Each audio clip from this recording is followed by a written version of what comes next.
Hi guys, రెడీనా? Welcome back to అమ్మ చేతి మధురిమలు. ఇవాల్టి కర్రీ అందరిళ్లలో చేసేదేనండి. మునక్కాయ మామిడికాయ పెసరపప్పు పులుసు. కానీ ఈ తీరులో ఒకసారి ప్రయత్నించి చూడండి.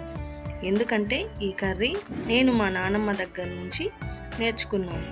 నేను బోలెడన్నిసార్లు ట్రై చేసి ఈ రెసిపీని మీకు పోస్ట్ చేస్తాను. ముందుగా ఒక గిన్నెలోకి అరకప్పు పెసరపప్పు, 2 టీ స్పూన్ల పచ్చిశనగపప్పు వేసి నీళ్లు పోసి బాగా కడిగి అరగంట సేపు నానబెట్టండి.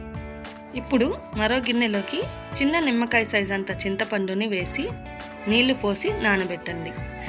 చింతపండు నానిన తర్వాత రసం తీసి పక్కనుంచండి. ఇప్పుడు ముందుగా మనం నానబెట్టుకున్న పప్పుని కుక్కర్లో వేసి 2 విజిల్స్ వచ్చేంత వరకు ఉడికించి తీసుకోండి. ఇప్పుడు ఒక కడాయిలోకి 4 టేబుల్ స్పూన్ల ఆయిల్, 1/2 టీ స్పూన్ ఆవాలు, 1/2 టీ స్పూన్ జీలకర్ర, 20 మెంతులను వేసి చిటపటలాడనివ్వండి. తర్వాత 2 రెమ్మల కరివేపాకు, 1 ఉల్లిపాయను పెద్ద ముక్కలుగా కట్ చేసి వేసుకోండి. ఆ తర్వాత 8 టమాటోలను ముక్కలుగా కట్ చేసి తీసుకోండి. టమాటాలు ఎంత ఎర్రగా ఉంటే కూరకి అంత మంచి రంగు వస్తుంది. కూరలోని రంగు మొత్తం ఈ టమాటాలతోనే రావాలి. ఇప్పుడు ఇందులోకి 2 పచ్చిమిర్చి చీలికలను, 5-6 వెల్లుల్లి రెబ్బలను వేసి టమాటాలు మెత్తగా అయ్యేంత వరకు బాగా ఫ్రై చేయండి.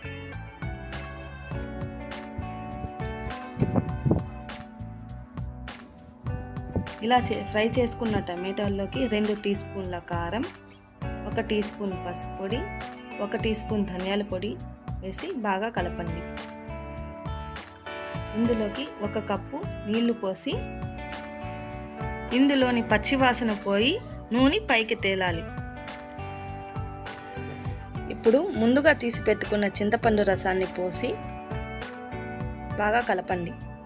కలిపి మూత పెట్టి చింతపండు పులుసుని మరగనివ్వండి. ఈ విధంగా తెల్ల కాగుతున్న పులుసులోకి మీ రుచికి సరిపడా కల్లుప్పుని వేయండి. కల్లుప్పు వేయడం వల్ల రుచి బాగుంటుంది. తర్వాత మనం కట్ చేసి పెట్టుకున్న మునక్కాయ ముక్కల్ని పులుసులోకి వేయండి. ఈ మునక్కాయ ముక్కలు మెత్తబడేంత వరకు మాత్రమే ఉడికించండి. తర్వాత చెక్కు తీసి పెట్టిన మామిడికాయ ముక్కల్ని అందులోకి వేసుకొని బాగా కలపండి. తర్వాత మనం ఉడికించి పెట్టుకున్న పప్పుని మెదపకుండా కూరలోకి వేసేయండి. ఇప్పుడు మూత పెట్టి కూర చిక్కపడేంత వరకు ఉడికించండి.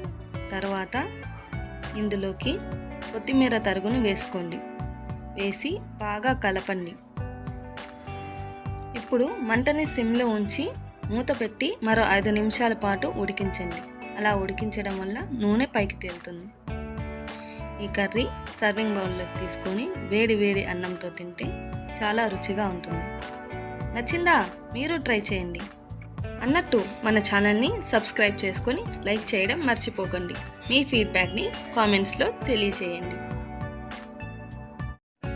సారీ ఫ్రెండ్స్, వీడియో స్టార్టింగ్లో కందిపప్పు అనబోయి పెసరపప్పు అన్నాను. ఈ మిస్టేక్ని దయచేసి మీరందరూ నన్ను ఎక్స్క్యూజ్ చేయండి ప్లీజ్.